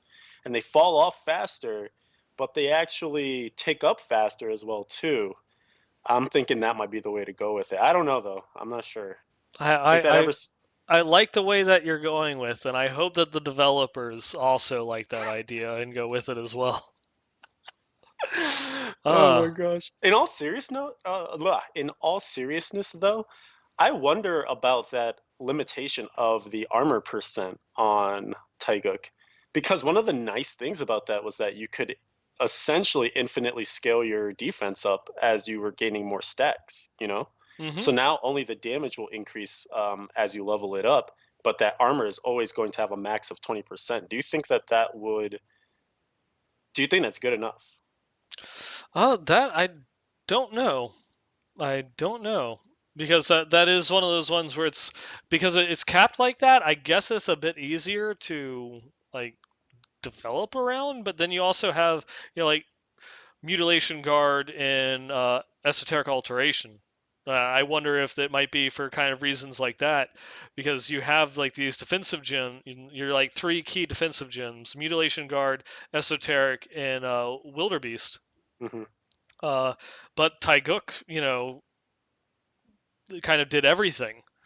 Esoteric was everything that was non-physical, and mutilation guard was only physical. But Taiguk did both. Yeah. So it kind of netted you. I never actually like looked into like how much defense it would actually like go through and get you if you say have like a 90 or 100 stacks, of it, and how that would compare to having one or the other of the other two gems equipped for it. Yeah, that would be an interesting Hmm. experiment. Yeah, and But I how mean, much it you do actually saved you. But yeah, I guess it's one of those ones where it's like it doesn't have that scaling defensive property to it anymore. You make a good point though, because at that moment it makes you really have to question, okay, I'm I'm gaining the benefit of both offense and defense through this gem, obviously only for the specified skills that it now works for, but if at some point I feel I need the defense more, you have to make that conscious choice to then say I'm taking a fully defensive gem versus let me just get some more levels on my Taeguk and I should be okay going up. So it further solidifies the idea that we talked about earlier, where they want these gems to have like their iconic placement as to exactly what they do. Like you think Hmm. defense, you're looking at those three gems you just mentioned, and maybe yeah, if you only need a modicum amount of defense, you're thinking about Taeguk or a Gogok or something like that. That's a little. It gives you more utility, but as a result, it gives you a little less of all the things that it does. Yeah, and I mean, I get to answer the second part of the question in the email. There is for a hybrid gym. They're trying to go about it with the reworks that what we talked about earlier. They seem to focus a lot more on like they're doing dodge or healing more so than just like flat armor or damage reduction. They're kind of going about it in like wonky ways that you really won't see on your character sheet. Yeah, So it's that's a good.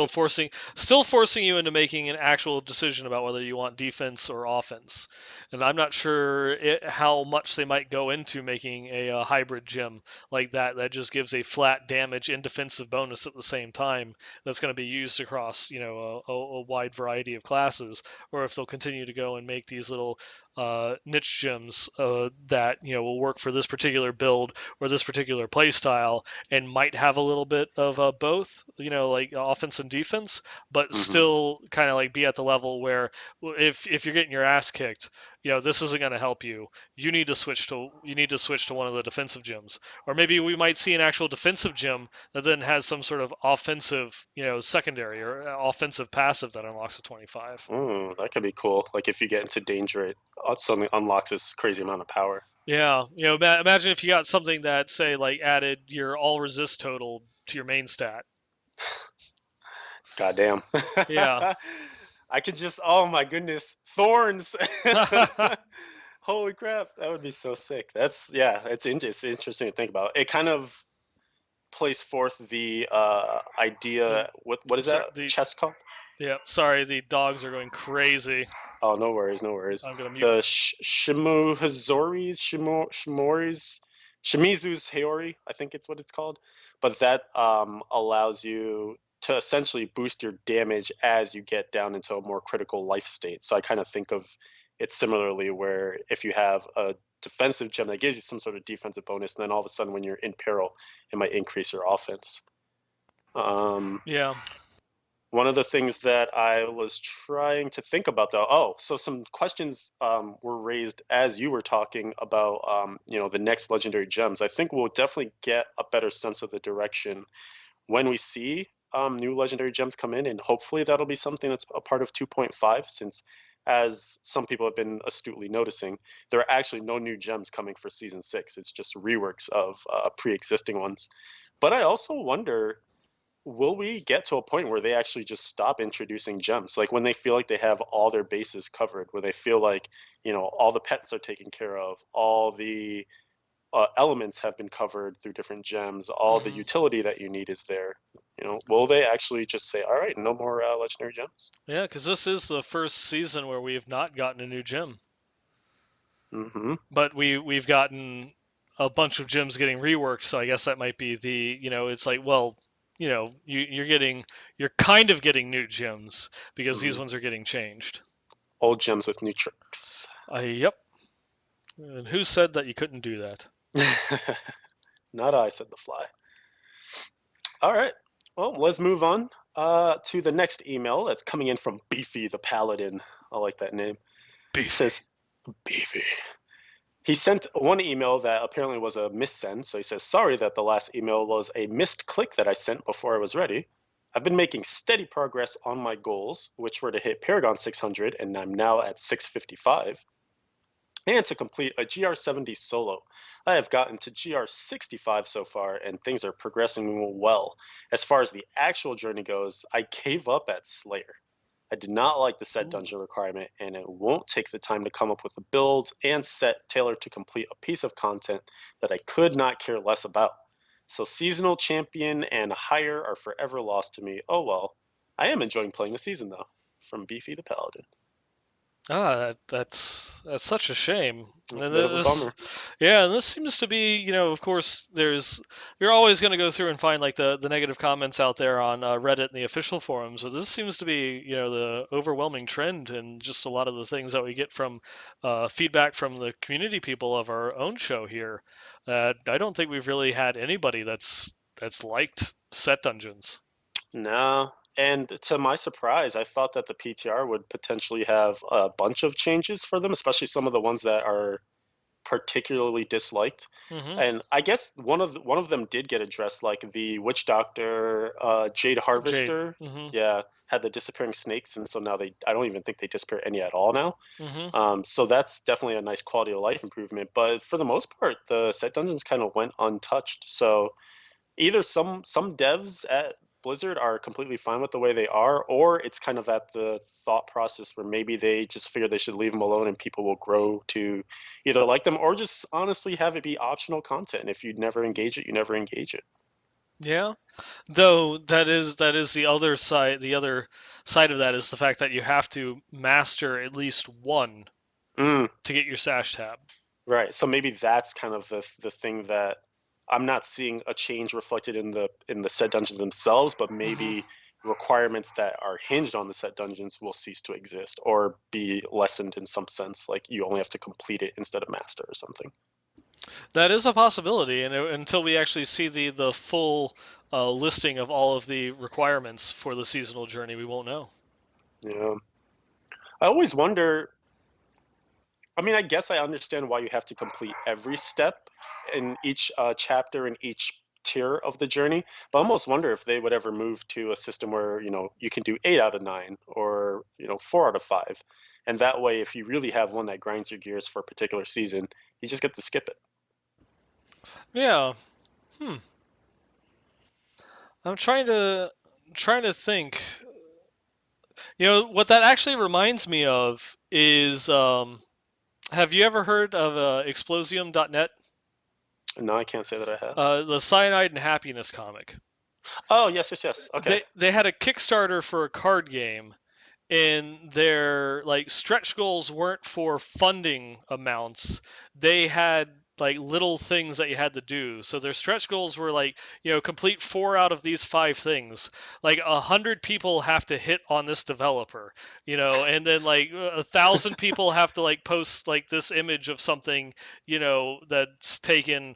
Like cover, or I think there was one of them that was like you have to write like explosium.net or cyanide and happiness, with in the sky. Like with one of the planes that does like the cloud writing and such. What? Yeah, and they had stretch goals like that, and so each stretch goal was something along the lines of, you have to complete like 6 or 5 of these 10 potential ones. A lot of them were like really easy. It was like the Facebook page has to get like 85,000 likes and stuff like that, but that kind of Mm. reminds me of that. You just have to complete a certain number of these things, and you can pick and choose whatever it is that you want. Yeah, just it provides a little more flexibility. Mm-hmm. Yeah, maybe, maybe. But that would probably see them keeping like the same number, like the like 10 or so objectives, but just you'll have like 15 to pick from. Right. Yeah, Yeah. yeah. And completionists could still go above and beyond, and like I want to see all my checkboxes checked. And then you get a pennant at the end of the season for getting all of the requirements done for everything. Oh, there you go. So yeah, Yeah. maybe the portrait frame is just for getting through all the different tiers, but then for completing them all, you get the pennant. Yeah, that's a possibility. Add a little bit of an extra reward in there as well. But then again, then that might have like the psychological incentive of like you're not really giving me a choice of whether I want to do this or not because I still have to do it because I've got to get the pennant at the end. Right. It never ends. Yep, it never does. Someone always wants all the things without having to do all the Always fine. things. All the things, every single last one of them. All the Yeah. things shall be mine. All your base are belong to us. I think I Um, had seen, by the way, as we continue to derail, I think I saw it was the like 20th or 25th anniversary of that like meme of that video. yeah, I know. Eldorian was like really big on into sharing that one a little while ago, and it just passed. I don't remember which one it was, but yeah, I remember seeing it. Just like, wow, the internet is old. It is. This is one of those things that is like that I just a recent like a joke that I recently saw. You'll be able to tell your grandkids that you are older than Google. Wow. Yeah. Yeah, Think about that. think about it. Think about it. Another like 50 years from now, I'm older. I'm older than Google. Suck it. Like, damn. I remember when we How's had to Dirt use doing? I remember we had to use Ask Jeeves backwards and forwards Uh-huh. and I Lycos search engine. Yahoo was the only decent search engine around back Right? when I had a Hotmail account, Oh God, and Hotmail. AOL was good.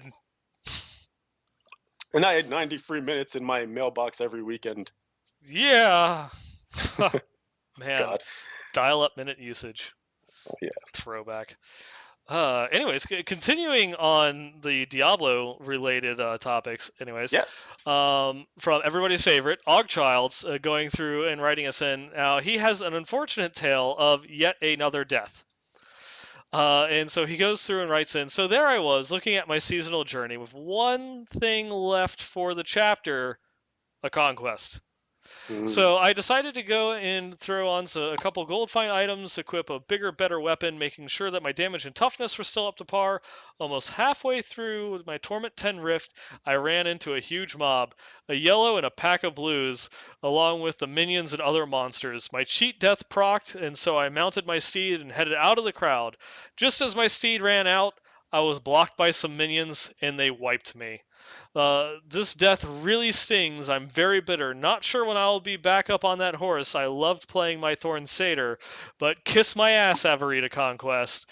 Rest in peace, Jane.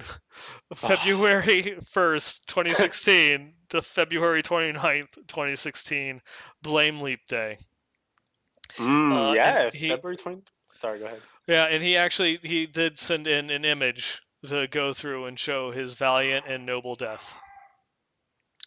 Imagine if February 29th didn't exist, his character would not have died. I guarantee it. Totes, totes. That That's would, too funny. yep. Um, but he did have an update here that he also added in just a couple weeks ago. After playing a softcore Crusader for a few days, I started to miss the challenge that hardcore gives me. I leveled up another hardcore Crusader tonight. She's already running Greater Rift 50 Torment 10. Her name is Jane Doe. I've gone with a theme of converging of the naming of my characters. Converge is a great hardcore band. Rest in peace, Dark Horse, Aimless Arrow, and Jane. Long live Jay Bannon and Jane Doe. I imagine that these are song titles for this band that I have never heard of. I'm sorry. Um, this time I am not going to push hard for the conquest. If I run into a gold goblin, then great. If not, meh. I don't want to lose another Crusader. It feels good to get back in the hardcore game. Your friend, Ogchilds. Nice. Welcome back to the fold. Yep. And I'm not sure exactly how you might be equipping yourself, but if you're going through and running Torment 10, like we were mentioning earlier, you can kind of cheat the system with a decently leveled Boon of the Hoarder, along with like if you go and cube a Gold Wrap and an Avarice Band, you'll have like 5 billion toughness as long as you're killing at a decent rate. Because every time that you pick up the gold, it refreshes the buff of Gold Wrap, and you will take no damage from anything. Oh yeah, Yep. it's a very nice way to farm T10 and also collect up some gold too. And sometimes if the map's big enough, you just kind of luck into a huge gold streak. And we're getting an update in chat from Ogchiles right now. That last Crusader is now dead as well. Ooh, Ouch. I rage quit. R.I.P. Yep. Yeah, man, that's always tough when you lose a bunch in a row. I think we were talking about that one time, you know. Yeah, that was one of the things that kind of killed. What was that? Season 4? That was yeah. I think that was actually season 4. Is losing those back-to-back demon hunters. Mm-hmm.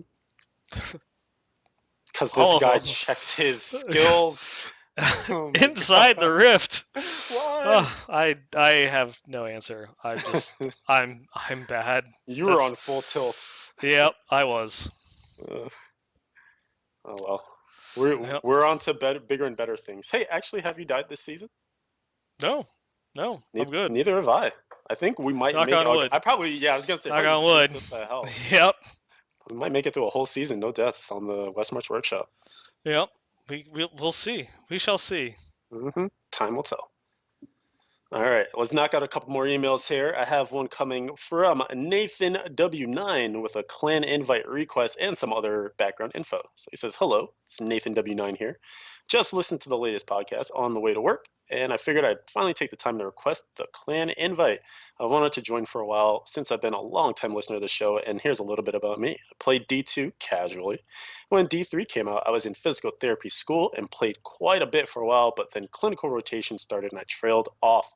Eventually, when studying for the board exams, a friend of mine got D3 for the Xbox and convinced me to get it as well, so I began to play again. Eventually, he stopped playing, and I didn't have anyone else to play with and lost interest for a few months with all of those console cheaters. Boo.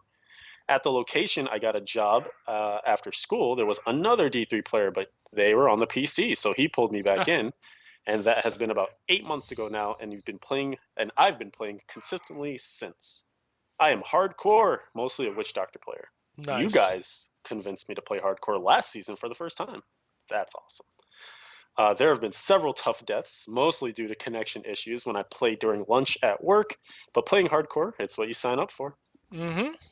As far as the seasonal goals are concerned, I recently completed all the set dungeons. Unlike a lot of people that hated them, Wow. I had a blast. Yeah, that's pretty crazy. I had a blast and found completing them very rewarding, especially those that took several times with very specific builds and gear. I only lack now a level 70 solo rift, which I could probably do, but haven't tried for about a month. And at the time, I did a 68 without a proc, so I'll probably try it this weekend. And this email is back. Hey, we're in March. This is a March 1st email. Yeah. So he might have tried it by now. I'll probably try it this weekend. However, doing the set dungeons made me interested in playing a few other builds on different characters, so we'll see when I get around to pushing the Greater Rifts again. Anyway, I got D3 updating right now, so I can't find you guys on there, but I would love a clan invite. Thanks. And I told him to just request when he finally could get in, and he did, and he is in the clan, so welcome. Welcome. Yay. Yay. All Good right. stuff. Wow, Yep. completed all set dungeons. There are actually a few people in the clan. I know Mm. Shepard, Bell, a couple others who I'm probably forgetting have all completed them. So there Yeah. are people out there grinding them out. Yeah. And we have you people to thank for why we're not getting all of the cosmetic items in season 6. Boo. Boo. People in But your no, wings. in their wings, wanting to show off their wings and be unique. But that of course that's still like an awesome accomplishment being able to go through. And if you've mastered all the dungeons, being able to show off those wings is a great thing. Definitely. Yep. Moving on, our next email here comes from Lovecraft, longtime listener. He wanted to go through and say that he completed a season journey about a week ago, which actually now is more like 3 weeks ago. It wasn't a goal for me when the season first started, but after getting the extra stash tab, I was so close that I figured I might as well finish it. I did it with Avarice, The Thrill, and Years of War Conquest because there wasn't a chance in hell I was going to master 8 set dungeons. I did one set dungeon and then did my best to forget that they were in the game. I love the interplay that we have here. Yes. The last thing that I had to do was level a hardcore character to 70, since hardcore is not well represented in my clan, and because of my mostly late night playtimes, I was forced to slog to 70 from scratch. I was planning to get to 70 and let the character sit, but you'll be happy to know that I'm now Paragon 350 and play hardcore almost exclusively. Locked a Nice. character already to a computer lockup, but didn't stress it. I like the building process better than the end game, so maybe hardcore is perfect for me. I might feel differently when I lose a character with very high level gems and augments. On another note, I'd like to make a few comments on group play, particularly the 4-man meta. I love group play, but I've gotten so tired of the proper 4-man group having to choose between 4 very specific builds in a very specific Mhm. way had me bored very quickly. I've even deleted some of those characters to make room for the hardcore ones. The most fun I've had in 4-man groups is when you just throw 4 random characters together, synergize what you can, and just have a free for all and see how high you can go. I realize that this isn't the most effective way, and probably not the safest in hardcore, but I'm good with that. I'll forego the rewards that come with meta play. The free for all type of game has been hard to come by for me. The clan wants mostly sorry, wants mostly meta, and while it's possible to find a pug like that, it's rare. Too many people leave games looking for that perfect group. I realize there will always be a best in the meta, but it would be nice if you have more choices that are at least close to the best effectiveness. Tuning this game has to be a nightmare for the devs. Unfortunately, I have no items to show off at this time. I did find a nice ancient furnace, but that went into the cube. How the mighty have fallen. Take care and keep up the great work. It Oh. brings up a lot of good stuff in there, actually. Hmm. One of the things I definitely want to hop right on is the whole group meta thing, and this is something that we do anticipate to change in season 6, just because of the damage reduction, Yeah, the like damage first and nerf. foremost. Yep. Yeah, so I would imagine, hopefully, that we should only see max 2 supports, and so that'll allow another DPS to come back in, and then maybe we'll see some diversity flourish from there. It would be nice, honestly, to get to a point where we only need 1 support, because I think you'll always need some sort of type of support just for the controlling of mobs, because that's so important for activation of your AoE in the most efficient manner and taking advantage of area damage, things like that. Yeah, and not just that, but there's a lot of buffs out there that are just like such good at being a force multiplier that it will make sense to like take a support that can buff the damage of 3 players as opposed to just adding a fourth damage. Definitely, definitely. Um, So I mean, I don't know. It's gonna wait to be seen, and that's usually one of the last things that develops in the PTR is kind of what the group meta will be. And sometimes you don't even honestly see it until the actual patch hits, because Hmm. people are the way I've seen it explained, in which I kind of agree with, is that the groups that would test the meta for the next season are actively working on the current season, so they don't really go ham on PTR because No, they that have. yeah, Go ahead. it's more worth their time to just continue to push their Paragon for this one because if all the time they spend on the PTR, they're losing to the team that's pushing on live. Exactly, exactly. So then, there's going to be people that are innovating, but they might not be able to put together, that excellent four-person group that would potentially show you what the meta might be. So it's kind of the wait and see situation. But I agree with Lovecraft's idea that you should be able to. The one thing that potentially ruin groups is the fact that there's a leaderboard to track groups, right? Like if Yeah. it was only solo GRs that mattered and were had leaderboards, then groups would have some level of this is the meta because it's going to be the most efficient if we're still Hmm. farming our EXP and GRs and things like that. But the But the top the very very top groups that might have like some sort of secret combo, they would have that not having a leaderboard, people wouldn't be able to discover their secrets. hmm so it'd be harder to know, and in that sense, not everyone would be copying it. So Hmm. you would have people who are just throwing anything together to try and just reach those heights, and you actually might stumble upon, oh, hey, here's this, all laws crusader that is just crazy and helpful in groups and stuff, and things that people aren't going to allow you to bring into their groups because it's not meta. Mm-hmm. Yeah. Yeah, we'll have to go through and see. I know that as you already mentioned, that they're trying to go through and shake up the group dynamic with the damage reduction, which is, actually like a massive, massive damage reduction for the higher greater rifts that we will hopefully see some more representation as opposed to just seeing, like the, oh, okay, we can bring 2 Archon Wizards now, you know, um, that we'll see some little tiny shifts within that group meta that allow more classes or more specs to be representative at the higher ends. Here's hoping. Yeah, All we'll have to right. wait and see. Indeed. How about one last email for this week? Okay, All but right. just one, All just right. one. Thank you. Thank you, Papa. I have here one email coming in from Evil Anf. Evil ANF. He says, "Hey guys, season goals for me are always to finish the journeys, but as usual, I'm in a panic to finish them, thinking that I won't have enough time for some reason, and so I go as fast as I can. I managed to finish all the season journey, including Guardian, and mastered all the set dungeons within the first 3 to 4 weeks. God Dang. damn. Yeah.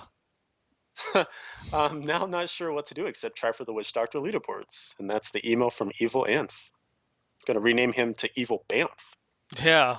Because bamf, it's done. That's pretty sick, dude. And I'm that's done. that's really fast. I'm done with this season. It's over. Stick a fork in it. Well played. Yeah. Congratulations to you, sir.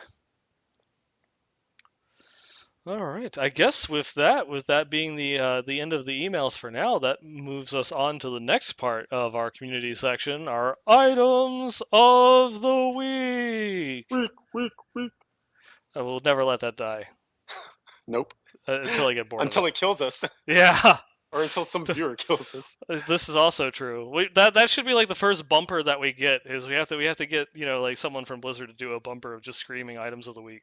That would be excellent. Yes. Down for that. Or Deckard Cain. Ooh, The voice of Deckard man. Cain. Imagine if we could get a bumper from him for the show. That I would die happy. Maybe we should start a Patreon in order to pay for that. I'm down. Let's do it. Let's do it. All right. So up on the screen, you can already go through and see our first item here. This is an ancient manticore sent in by Bim. This bad boy clocks in at 3,156 DPS, has been re-rolled for 10% weapon damage, has 957 dexterity, reduces all resource costs by 10%, increases cluster arrow damage by 75%, has been augmented for an extra 340 dexterity by sacrificing a level 68 gem. The secondary bonuses of monster kills grant 245 experience and reduces the hatred cost of cluster arrow by 45%, with a Ronald McDonald's for a socket added into the item. Good stuff. Yeah, very, very beautiful item there. And as long as like your other gear has rolled decently, you don't necessarily have to have the 10% cooldown reduction on your weapon.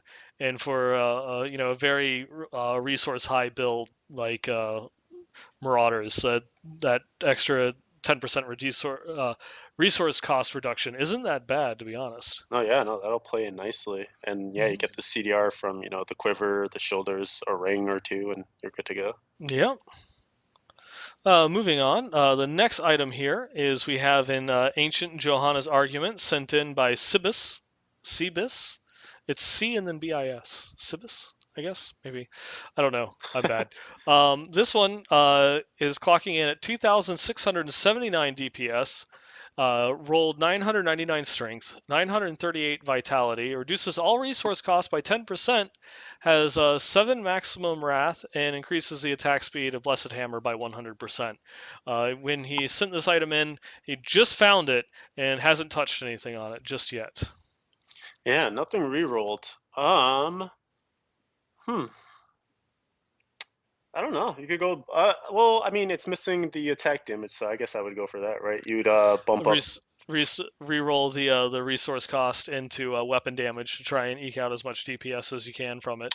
Yeah, just because since you're having such a high attack speed on your Blessed Hammers, you reset your provoke so fast that you shouldn't really need any RCR on gear.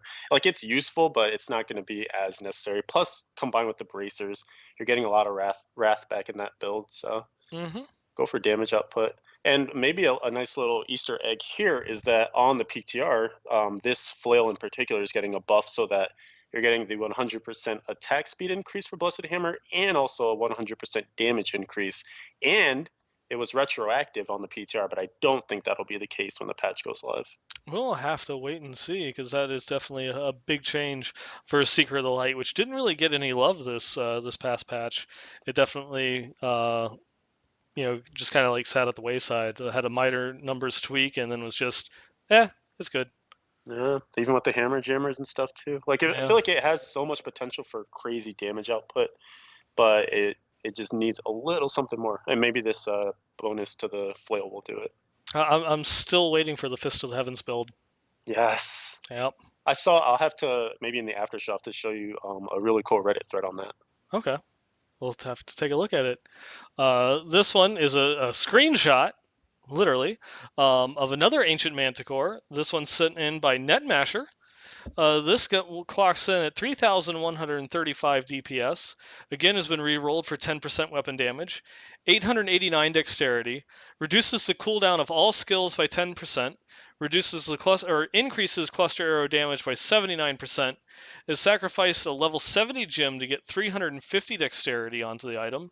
Is rolled with the secondary bonuses of plus 11 maximum discipline and reduces the hatred cost of cluster arrow by 46%. And a Ronald McDonald's for a socket. Wow, it's a lot of nice rolls there. The 10% CDR, 79% out of 80 on the cluster arrow. Mm-hmm. Yeah, very nice. Excellent.